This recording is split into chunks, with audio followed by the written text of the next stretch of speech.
Welcome to கிஃபாயர் tech. இன்றைக்கி நம்ம பார்க்க போகிற வீடியோ வெட் கிரைண்டரை பற்றி தான் பார்க்க போகிறோம். கஸ்டமருடைய கம்ப்ளைண்ட் என்னென்னு கேட்டிங்கன்னா கிரைண்டர் போட்ட ரொம்ப ஸ்லோவாக சுற்றுது, பிக்கப்பே எடுக்க மாட்டேங்குது, எதனாச்சும் பொருள் போட்டால் ரொம்ப லேட் ஆகுது அப்படின்னு சொன்னாங்க. ரொம்ப ஸ்லோவாக சுற்றுது. பார்த்தீங்கனாலே தெரியும், நம்ம ரன்னிங்கில் இருக்கும்போது கை வச்சு கொஞ்சம் அழுத்தி பிடிச்சாலே கிரைண்டர் நின்றும்.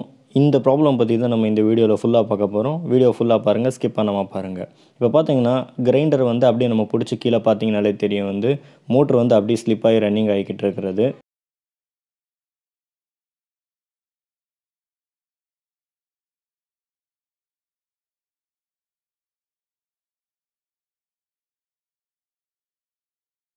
இது என்ன காரணம்னு சொல்லி கேட்டிங்கன்னா பெல்ட் ரொம்ப லூஸ் ஆகிருக்குது. அதே மாதிரி பெல்ட்டு நல்லாவே தேஞ்சிருக்குது. அந்த காரணத்தினால தான் ரொம்பவே ஸ்லிப் ஆகிக்கிட்டு இருக்குது. பார்த்தீங்கன்னா நல்லாவே தெரியும். அதே மாதிரி இப்போ நம்ம பெல்ட் ரீப்ளேஸ் பண்ண போகிறோம்.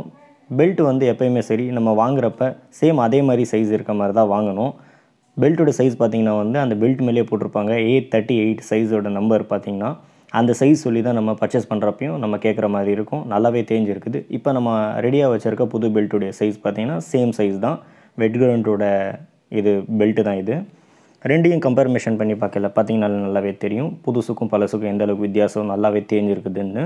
இப்போ நம்ம பெல்ட் மாட்டுறப்ப பார்த்தீங்கன்னா ஃபஸ்ட்டு மோட்டரில் ஒரு சைடில் வச்சுட்டு வீலில் ஒரு சைடில் நல்லா உட்கார வச்சு சுற்றினீங்கனாலே நாங்கள் உங்களுக்கு கரெக்டாக லாக் ஆயிரும். அப்படி நீங்கள் தப்பாக எதனாச்சும் மாட்ட ட்ரை பண்ணிங்கன்னா பெல்ட்டு நல்லாவே டேமேஜ் ஆயிரும். வேகமாக உங்களுக்கு போகிறதுக்கு நிறையாவே வாய்ப்பு இருக்குது.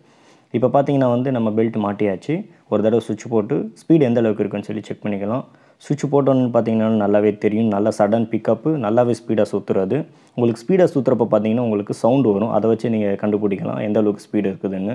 இந்த வீடியோ உங்களுக்கு ரொம்ப யூஸ்ஃபுல்லாக இருந்துச்சுன்னா லைக் பண்ணுங்கள், ஷேர் பண்ணுங்கள். வீடியோவில் வேறு எதனாச்சும் டவுட் இருந்துச்சுன்னா கீழே கமெண்ட் பாக்ஸில் கேளுங்க. நம்ம சேனல் சப்ஸ்கிரைப் பண்ணாதவங்க மறக்காமல் சப்ஸ்கிரைப் பண்ணுங்கள்.